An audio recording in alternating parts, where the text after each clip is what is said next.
All right, that looks clear, and we are live. So, welcome once again to D&D in Hindsight, where we D&D in Hindsight. I'm positive I've said that several times by now. I'm Vincent. I'm an improperly challenged rating to the Krampus. Viv. I'm Hunter Grain. And I'm Vincent. I will assure you that almost everything in every monster manual is improperly challenge rated. It's either an overcon or an undercon, but it's usually off by something. But yeah, in any case, this is Monster Manual 4. The fourth Monster Manual, pretty much says it on the tin. Where we have more monsters within, but this one's actually a bit different than the previous ones, in the sense that they decided to actually change the formula up in a few ways. And we'll see the first part immediately, because there are sections that are just, instead of being much akin to demons, instead of being this creature in specific, is more like, here's the avatars of elemental evil. So you have sections that are actually dedicated more to a faction and less to a individual monster or type itself. This book is also running with more of the background on the Elder Elemental Eye. So it's the Elder Elemental Eye actually dates back to early D&D, and especially the actual identity of it, Thar-Isjun, is actually dates back to Gygaxian D&D, so very early first edition, basically. Notably, the elemental evil cults, including the Zuktoi ones, also were effectively worshipping the Elder Elemental Eye, which is just an aspect of Thar is done. I have no idea why that's hard for me to pronounce. That's not even. Anyways, they're cults of him who no one directly worships unless they're utterly mad, because he basically wants to. He's an ancient deity that wants to and can, if he gets free, destroy the entire multiverse, including himself. Hence why it's always like that with the cults. Yeah, it is. But yeah, hence why he mostly gets his worshippers through the Elder Elemental Eye. Notably, I think this is a picture lifted directly from Lords of Madness. But I'm sure I've seen that background in Lords of Madness. But yeah, as for the section itself, it highlights, it basically goes over more elemental evil themed elementals, effectively, like Cyclonic Ravager here, or the Holocaust Disciple. Notably on the Cyclonic Ravager here, you can actually see that they started to use the new monster formatting with these nice lines where they actually divide it into, here's all the defenses, here's its movement and attacks, and its abilities are here right in the stat block and not somewhere in the text buried over here somewhere. The vastly improved part. Also, in this book, you can actually see the actual tables for, hey, make your knowledge check, and here's just some stuff you can feed players. Which is quite nice, actually. And more to illustrate this point is the first monster proper in this section, because they actually went to a decent amount of detail for pretty much every monster in this book. They all span, multiple pages when they're just individual monsters, even. Like the Balhanoth here, other than the monster entry itself, and nice pretty picture because it's D&D 3.5, you also have, here's strategy and tactics, sample encounter, the lore again, ecology, and if you go another page, even a sample layer for just, hey, you want this thing to appear for whatever reason, hey, here's a decent idea of how to do so. Just Stuff that oddly enough I've only actually seen when it comes to prestige classes, other than the sample encounter maybe, but it's this level of detail is much more welcome on monsters, because it makes them a lot more usable, it fleshes them out, it makes them feel like actual living things, and in general helps them be basically useful tools for the DM. This is something There's something like this on the Draconomicon. Yeah, a little bit, yeah. But yeah, this is even in more detail than that. Alright, I have officially one major gripe about that map. Huh. Why the fuck is the north compass marker on the goddamn east? That's Neast. The 'Cause it map could- isn't arranged with the top being north. That's why the compass marker exists. Yeah. That's dumb. Also, they couldn't fit an end up here on the graphic. I mean, what is the point of having a compass marker if north is always going to be the top? I mean, shut up. Literally, the compass marker is to tell you what direction north is. I was gonna say. Also- if you're looking at it from a different angle. Oh shit, we're looking at it from a different angle. Fuck. Also, you know you could just make north on this up if you really want to. This is just a piece meant to be thrown into a campaign if you really want to. Yeah, turn 90 degrees. Ta-da! That is more or less my comment on it about why is the north there.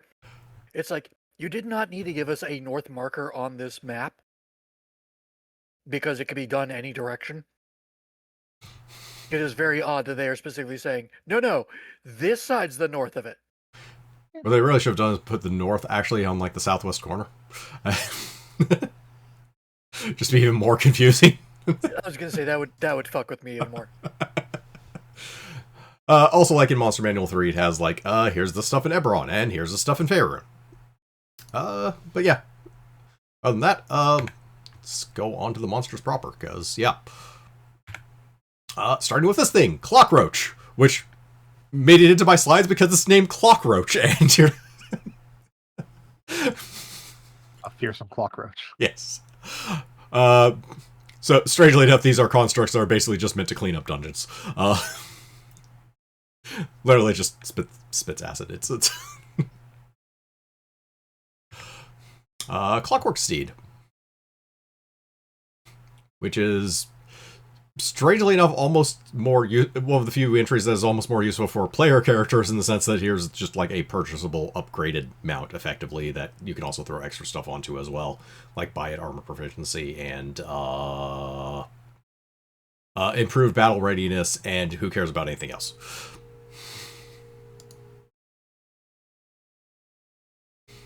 You could technically give it an improved trip, but why? Want your horse to trip things for you if you can poke them while they're on the ground. If it would be good at it, which I don't think it... Actually, it might be. No, actually, no. I look at it as a strength of 20. Trip doesn't actually care about base attack. It might be better at tripping than I'm giving it credit. Alright, now... Okay, it's going to have feet, so if we can teach it how to throw... that's getting into the next book, though. Concordant Killer, which was an also interesting thing in this book, as is literally a half fiend, half celestial thing. Just outsider of heritage of both, and just it really likes killing. That's fair. Here I go killing again. And of course, demons. Interestingly, no devils in this book, but demons, and like a few of them. Yeah, like these four basically. I like that he wants you to paint him like like those French girls.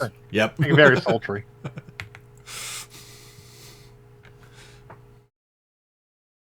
Also, this fat guy, this There's modern this art guy. sculpture, and a whisper demon who didn't get the memo that you're not supposed to have names that people can pronounce.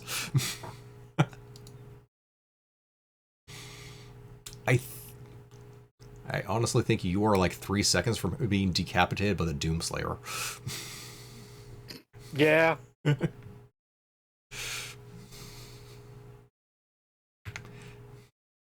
Also, the Demon Eye, which I found interesting, partially because this is the art for it.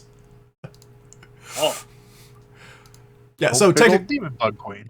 Yep. Well, I'm not a fan of that. Well, good Especially news. having been watching Alien Earth.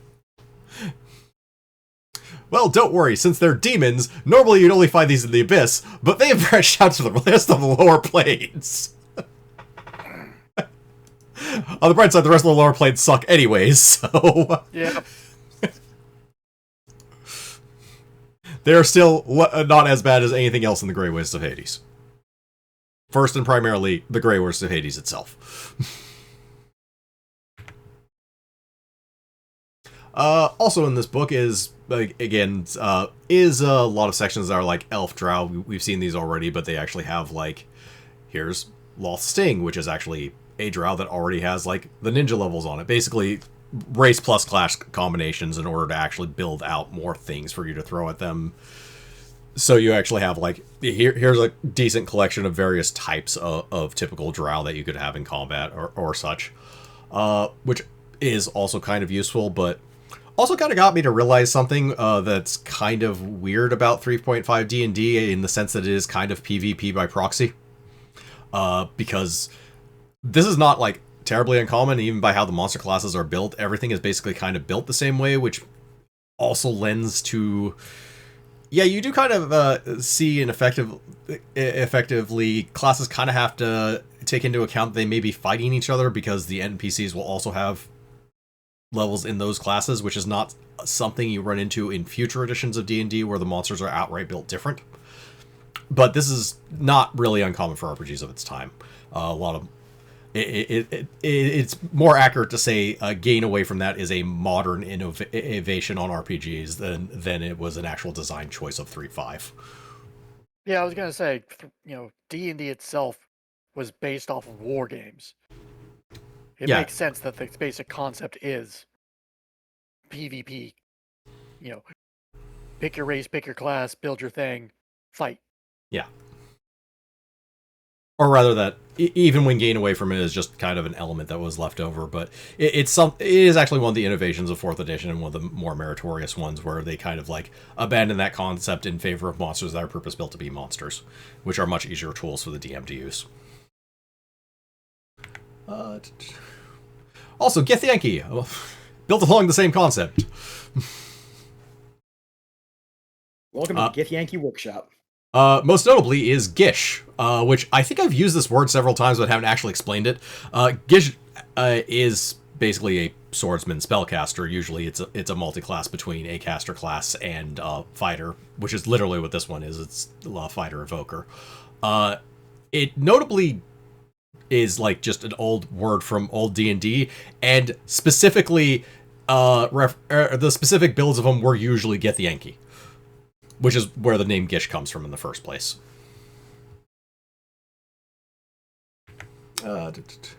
Also Knowles! With again the same treatment, including a fiendish clerk of Yanogu, which apparently has wings. And Rebel. Yep. The fiendish cleric of Nilga doesn't have wings. Oh wait, what the fuck does have wings here? Oh, it's just a half-female warlock. Yeah. Yeah. Sir not appearing on this page because I cut him off. Because the 3-page spreads don't look great. I only use them when I need to for prestige classes. Also, a Fang Golem, which is probably one of the lowest challenge rank golems I've seen at 6. Or among them, at least. I mean, it's just made of teeth, so... Yeah. What do you want from it? Yeah, it's also DR5 adamantite or bludgeoning, so you can literally just club this thing to death. Go grab a tree limb and start hitting.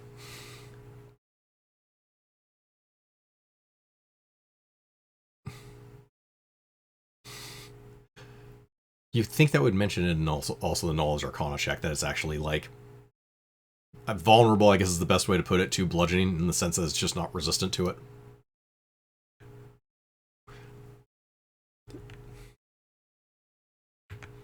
Let's see. Howler Wasp, which is fucking horrifying. Hey, what if we combine a Howler Monkey with a Wasp? I see no problems here. Yeah. Goddamn an umbrella. No, this is a wizard did it.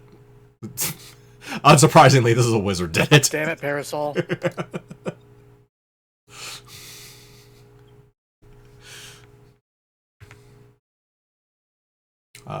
Justice Archon, I think, which is the only Archon in here, but at least it's in here.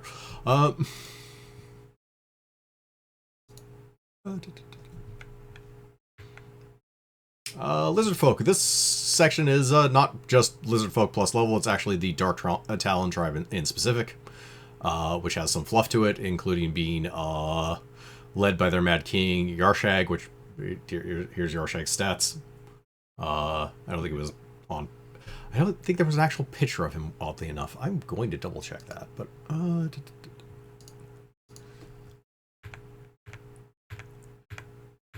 nope, he does not have a picture in this book, but they do put his stats in here. But yeah, they went a lot more themic with the lizard folk for whatever reason, which is kind of neat, actually. But still the same treatment of, like, here's a lizard folk plus class levels, basically. Including Vermin Keeper from Underdark, which we have not seen. And I think Underdark is in one of the other... Yeah, I think it's one of the other setting books. I think it is a... what am I forgetting? Forgotten Realms one. At least that's my guess. Let's see. Also, Loth Touch creatures. Wink plus spiders. Yep. Including this Loth Touch spider, which I guess is a double spider. Spiders all the way. Yep. So much spider. Ah, the dreaded bider. Yep. Double spider. Orcs. Hordes and hordes of uncopyrighted orcs free in the public domain.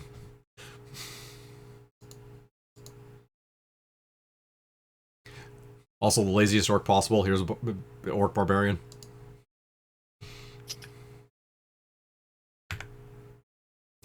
Ah, yes. And the spawn of Tiamat, which is not actually where they premiered. They premiered in Red Hand of Doom, but they are in this book proper. I know this because we played through Red Hand of Doom. Yep. But yeah, the idea of the spawn of Tiamat is we need dragon-like things to throw at the players that aren't fucking dragons, because it's going to be really fast if we throw nothing but dragons at them. So we made a bunch of dragon-blooded things, and they basically hatch from dragon eggs. Some of them breed true, except when they don't. But are basically more either they're more minion sized rather than boss monster sized like a dragon normally is. There's basically two broad varieties. There's tons of different types, but the two broad varieties are basically animalistic types and humanoid types, all of which kind of have their own ecology and such. Note the breed true thing does not apply to these god slayers, which are technically genderless, but they exist for every color practically. So those are a couple of blue ones. Here's a red one. Here's the white spawn ice skitter, which was just fucking ridiculous looking. I want a fat dragonoid thing on ice skate bones. Yep. Yeah. Answer your problem. You have an issue here? Not per se, but this doesn't exactly evoke fear.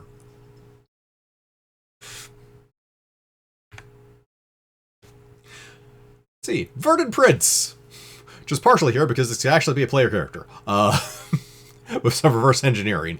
Notably in here, there's a lot less this as character stuff. I think this is literally the first one I think I ran across in the book, and we're in the V's. That's not really a complaint more than an observation, really.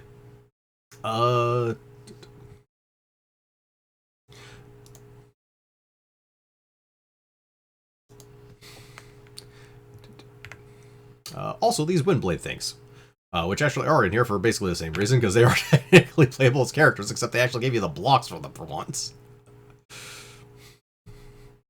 Let's see how fast I can say this isn't worth it. Let's see. Stats come out mostly even. I think I got +2, and who the fuck cares? Let's see. +1 arm bonus, so that's at least a +1 level adjustment. Oh no, that's from small size. It's not even from freaking. Never mind. Small. Yeah. A couple racial hit dice, some claws and a bite, which is who cares. Special abilities, let's see. Fearsome critical, king senses, rend. At least it has rend built in.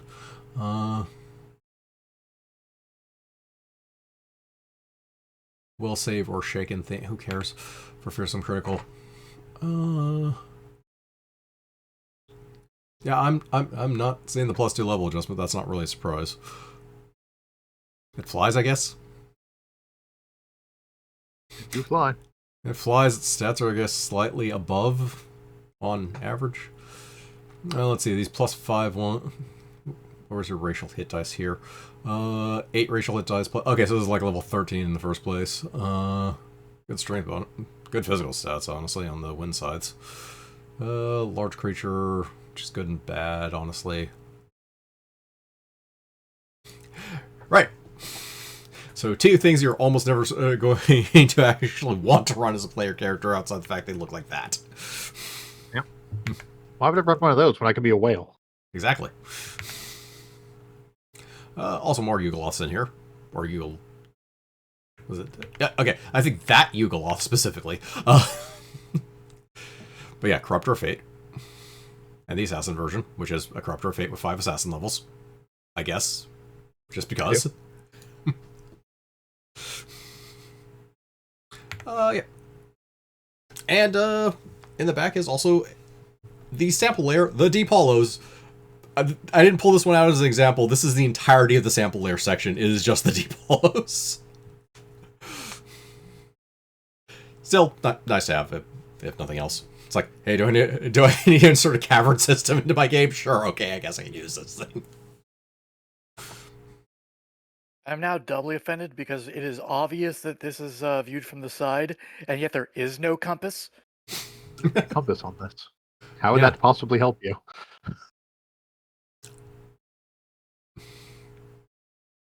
But yeah, you see, the problem is the compass would be sideways, so north is actually straight.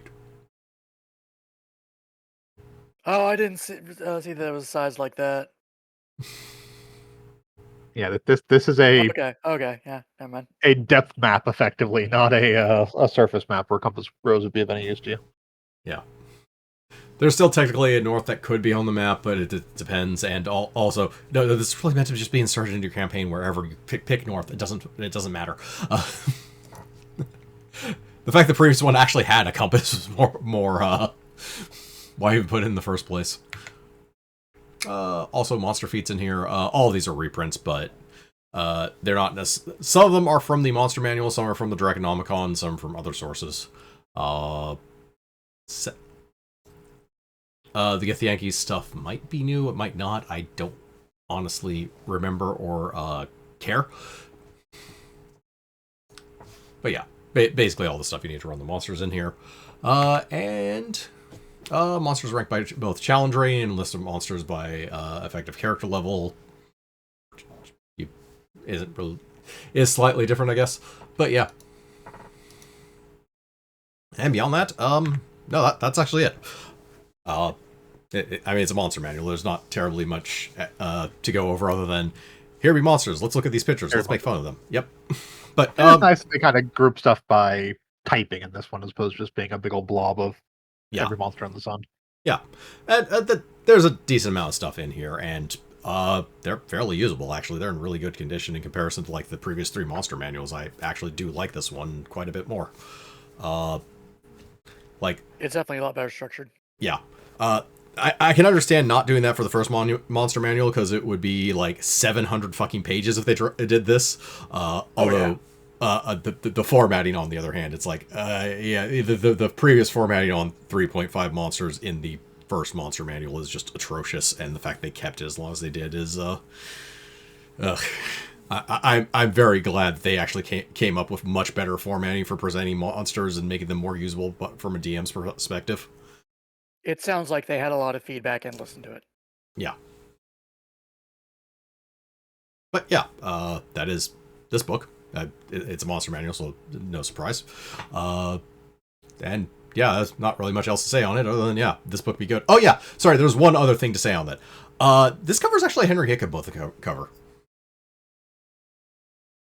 The same guy who did the other ones? Yeah, which is weird because it does not look like it's a sculpted cover. This may be like the one time he actually drew something. Especially the front, because the front is... Yeah, the front is definitely not as sculpted. Yeah. But yeah, he is credited with this cover. Yeah. Beyond that, anyone else have anything to say, or? Just a nice change of pace. It looks like they were gradually like making changes to try and refine 3.5, which, given I know we're significantly into the way into 3.5, but Yeah, this better late than never. Yeah, this isn't even the last monster manual, actually. This is book 34 of 50 that's on my list. With that said, it's like 2000. Yeah, this is July 2006. And considering my list goes through like the end of 2007, so yeah, it is significantly through it, but there's a decent amount of there's a decent amount of 3.5 past this still. But yeah, and that's this book. So let's move on to the next thing. So we will be right back.